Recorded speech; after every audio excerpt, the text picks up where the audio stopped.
Hi. Hello, beautiful people. How are you all doing today? The thing about Ning is, like, characters need to reach a certain DPS threshold to be even worth swapping into in a team, right? Right, take the Xiangling team, for example. Is it... Like, if you were to just play that team, the team I was playing, and just have Bennett on a damage build, right? And have him on field spamming E and generating a lot more energy for Xiangling and doing more damage himself, right? In order for Ning to be worth swapping into, she needs to do more damage than that. There's that certain threshold that you need to be able to out-damage on fielding one of your supports. And the thing about Ning is that she just barely reaches that threshold. It's just barely better to swap into Ning and use her kit than it is to just stay on Bennett. If she did like 30% more damage, she would reach that threshold and surpass it by a decent amount, and she'd be a lot better. But her damage comes out very quickly and she doesn't need to stay on field for long. I'm talking about that part of her damage. Because the reality is, it's just not that much, man. Right? Like, when I'm... Let's go again. We can't do Primova Shop because it has Geo-Res. It's nothing.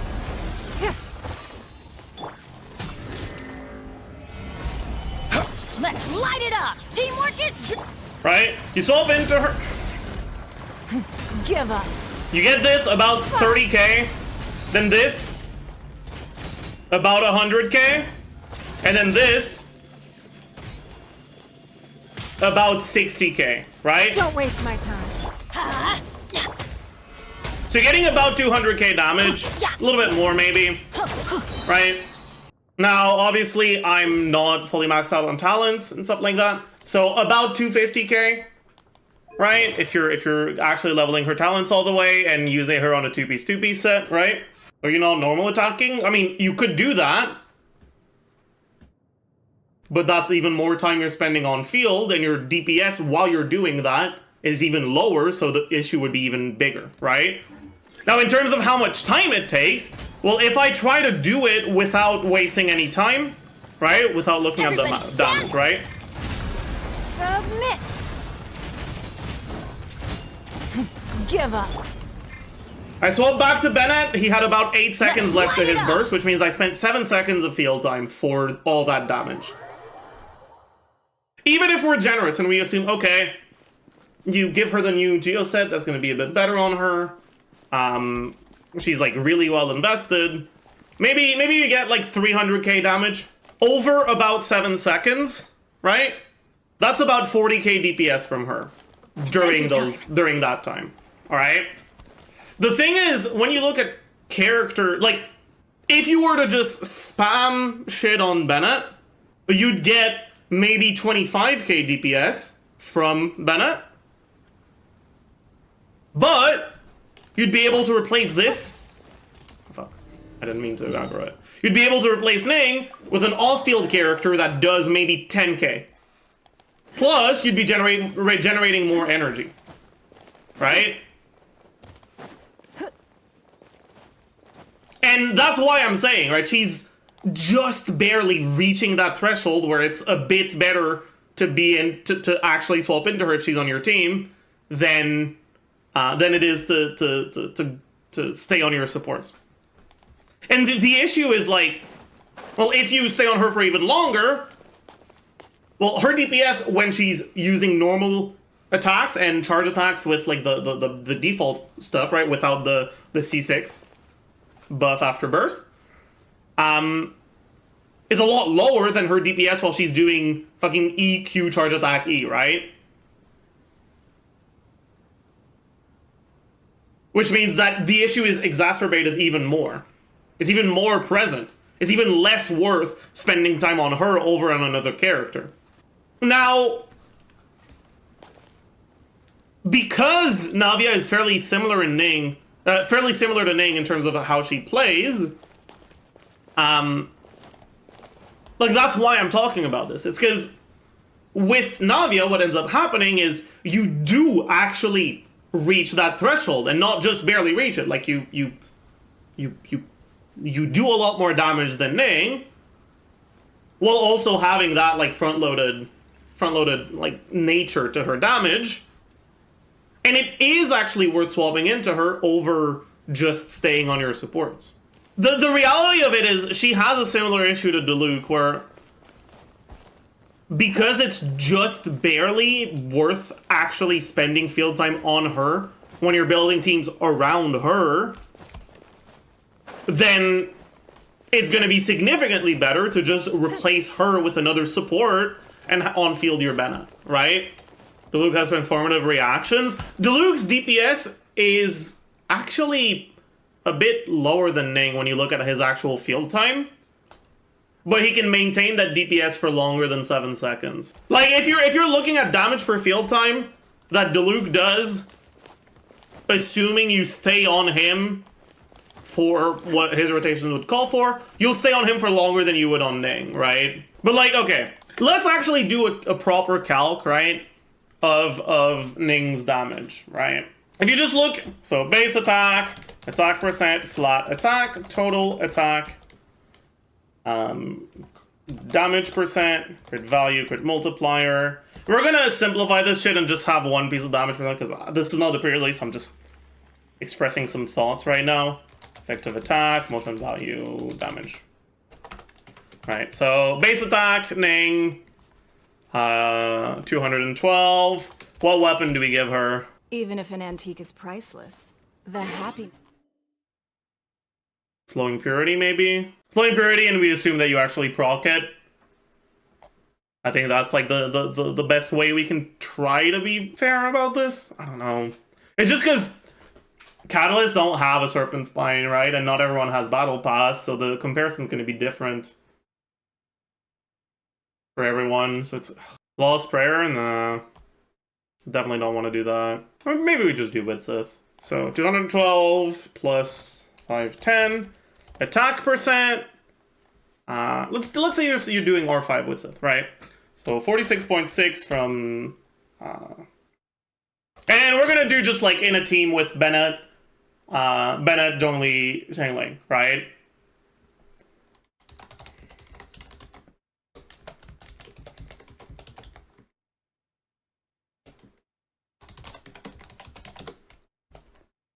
So you get Noblesse,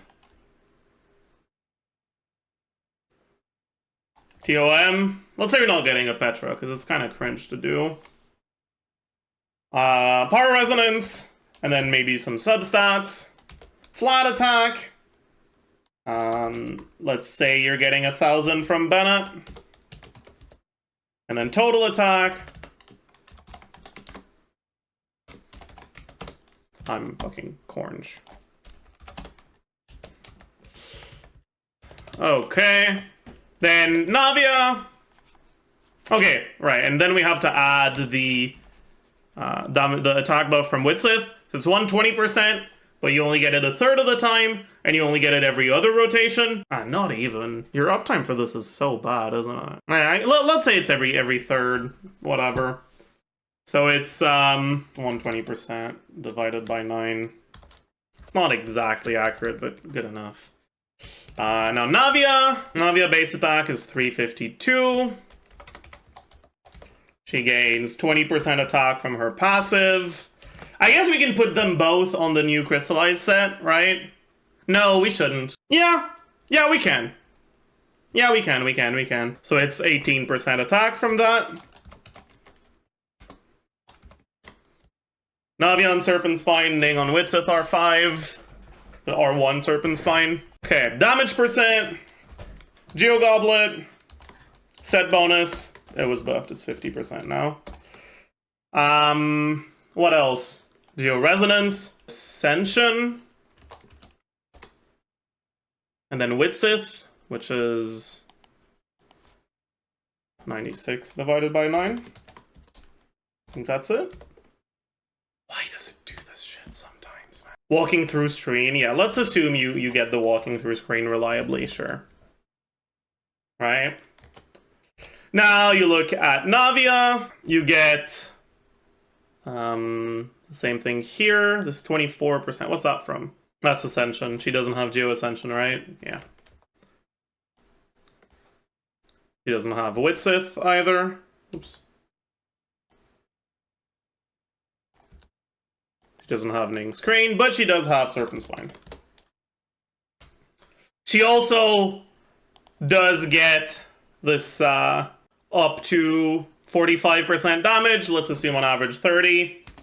And then there's 40 on the normal attack and 0 on the burst. So let's assume about 25 damage percent average, right? Now, crit value. So with Sith is 55.1.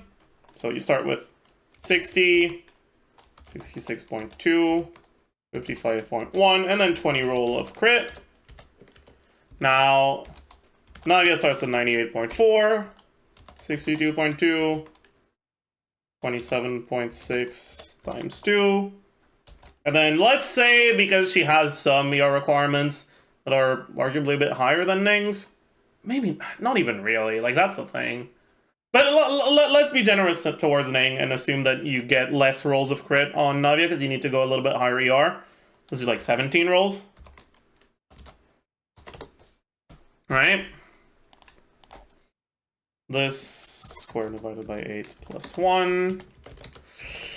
Effective attack is total attack times 1 plus damage percent. Plus crit multiplier, no, plus, what am I doing? Times crit multiplier. Motion value. Alright. Let's assume Ning talent level 12. So, 461. You can get 2 of them. 174, you can technically get 12, but you never do. Think you got circled to see if you're wrong on Ning. Yes, I did. Thank you. Usually it's more like 10. And then charge attack damage, 296. And damage per star jade, 84.3 times 7. Is that right? Then you look at Navia. 671% times 4. 171.8.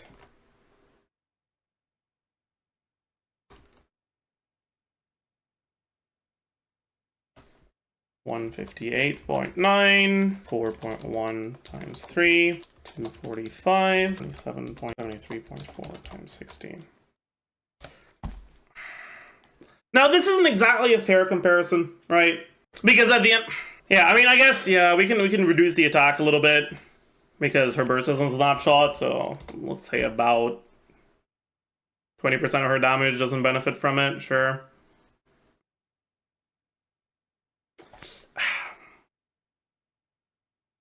Then damage would obviously just be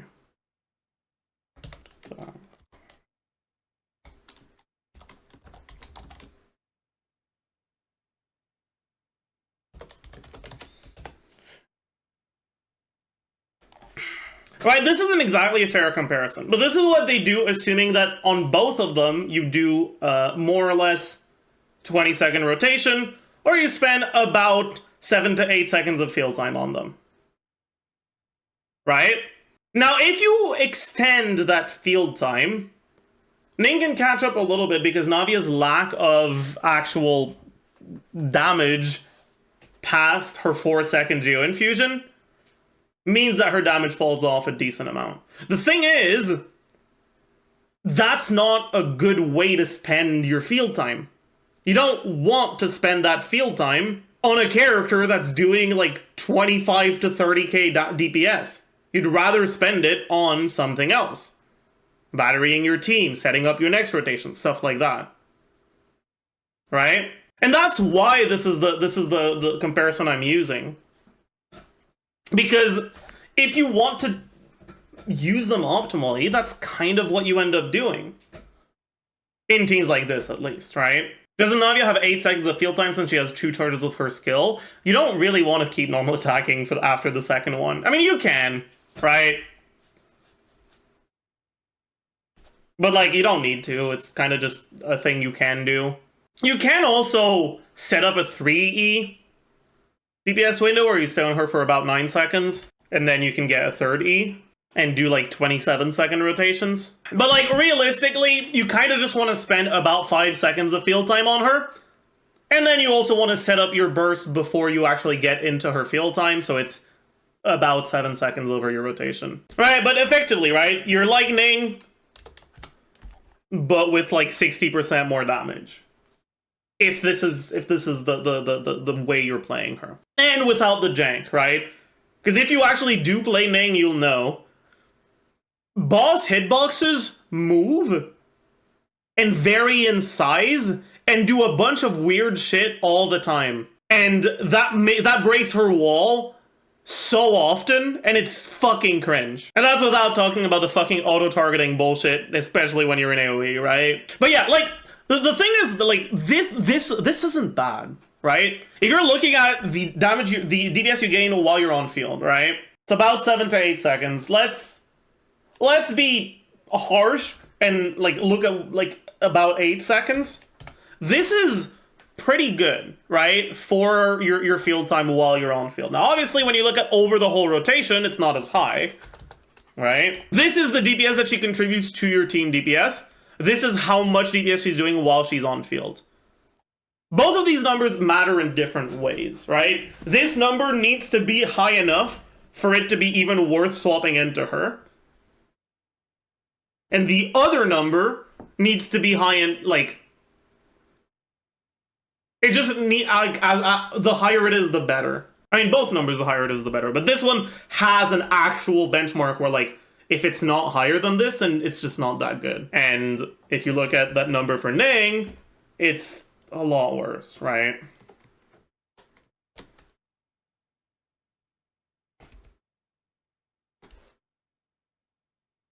Because if you look at the amount of DPS that the teams are going to do overall, right?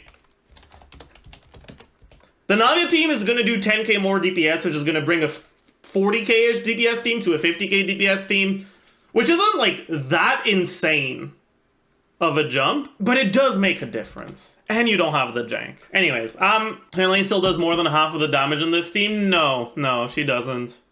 It's close to half with Ning. It's obviously less than half when the damage is fucking multiplied by 1.6. You know? Like, there's also, like, there's other teams in which you can play Ning, right? That I haven't talked about. You can actually play her in teams with Fischl, because she's actually a really good driver for Fischl, because she triggers Crystallize often, and Crystallize is an electro-related reaction, so she procs Fischl's A4 pretty often. It's just, it's not really better than using an Animo unit instead, right? Than using Sucrose. But it's still fine. And, like, when you're looking at the DPS that the whole team is doing, right? While she's on field, you also have Shanling's damage. And also you can play other teams where you have even more buffs, and that her personal DPS while she's on field can be even higher, right? People overestimate Shanling's damage so much.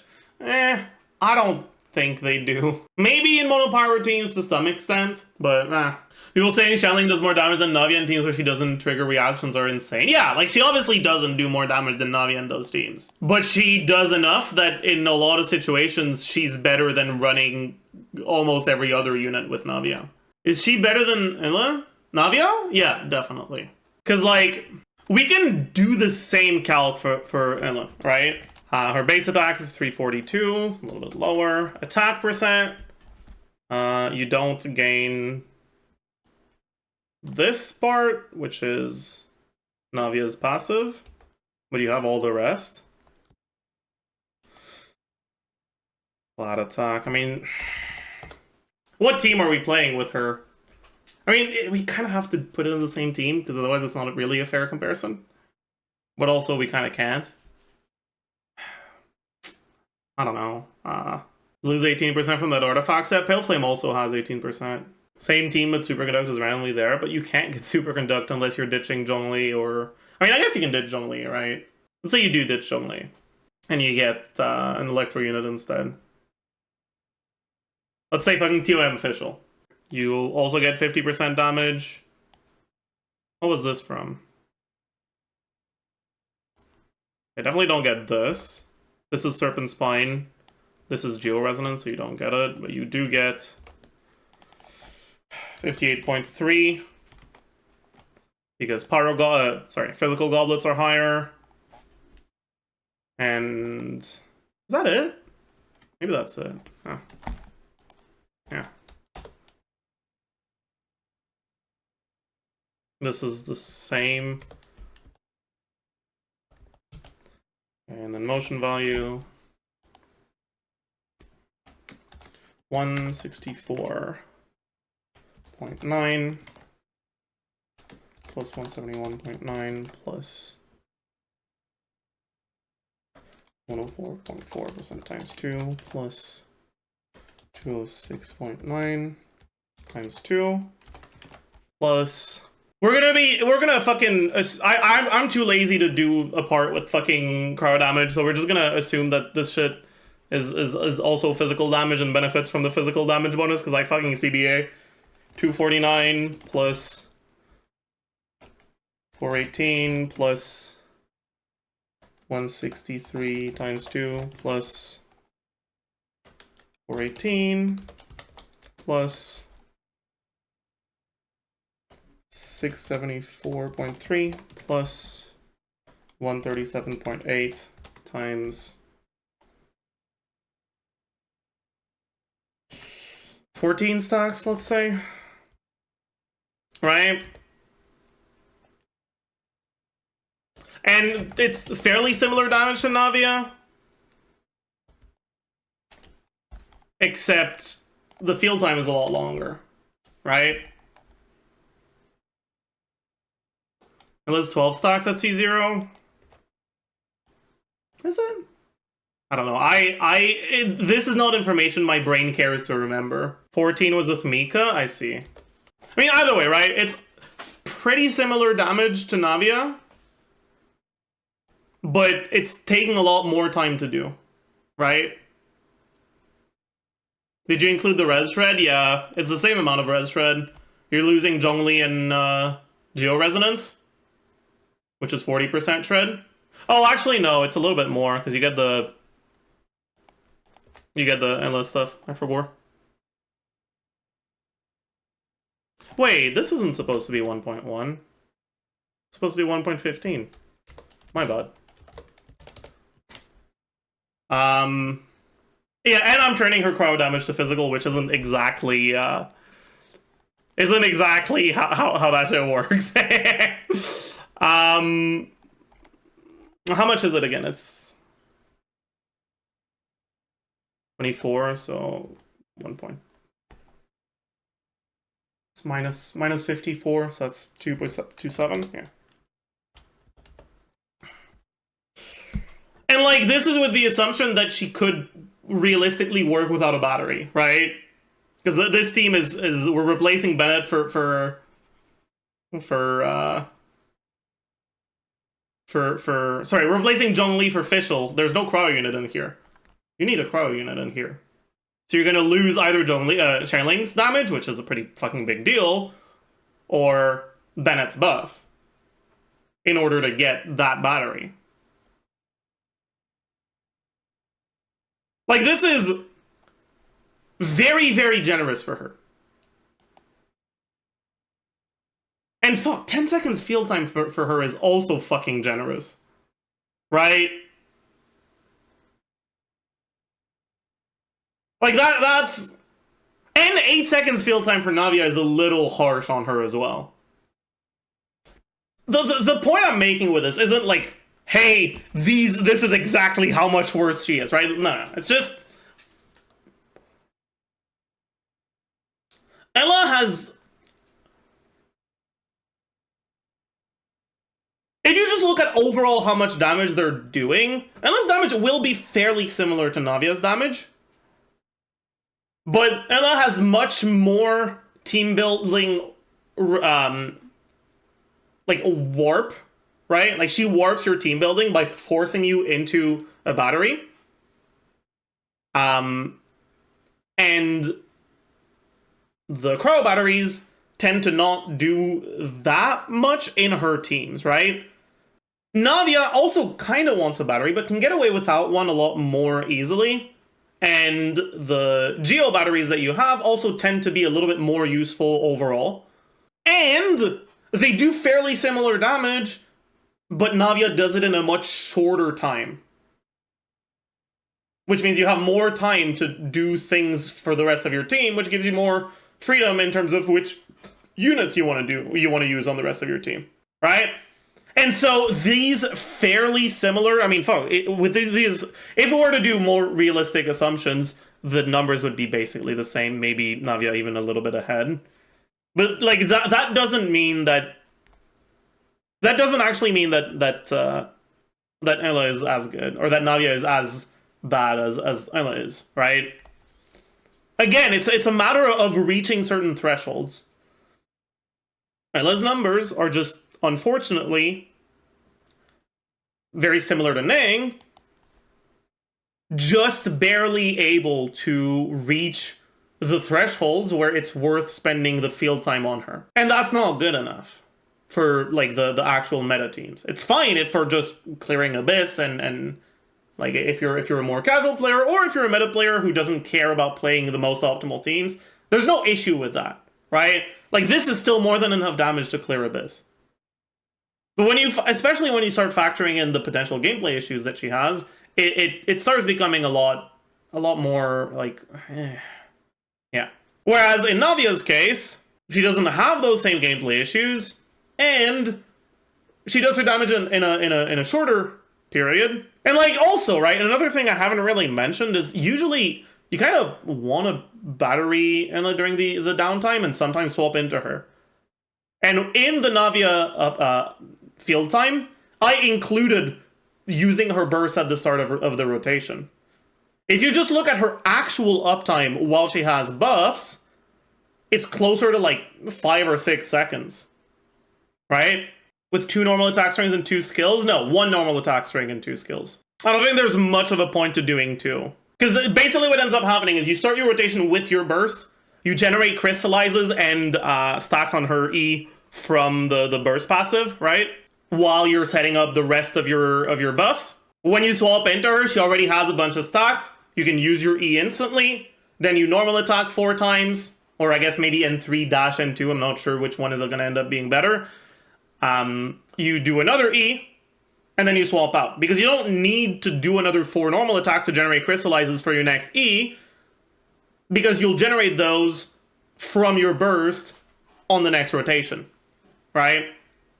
Like, that's the idea, at least. And you can still do the normal attacks after, and it'll make her like, DPS over her uptime window a bit lower.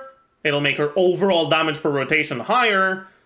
Having the freedom to do that, but where it's not like optimal to do that, leaves you in a situation where it just gives you more flexibility, where like you don't really build your rotation around doing that. But the fact you can do that means that if the enemies have certain HP thresholds, you can just focus on just staying on her for a little bit longer, front load a little bit more of your damage. Maybe that's enough to bring an enemy to a phase. Maybe that's enough to kill off the first wave. Maybe something like that, right? Man, you'd want to start... You probably wouldn't... For the first rotation, you'd probably want to start with the Bennett E, just so that you actually do trigger Crystallize with her burst, right? So that your first E isn't lacking behind in terms of shards. But again, you don't even necessarily need to, because it's not too hard to get the 3. And more than 3 is good, but it's not necessary.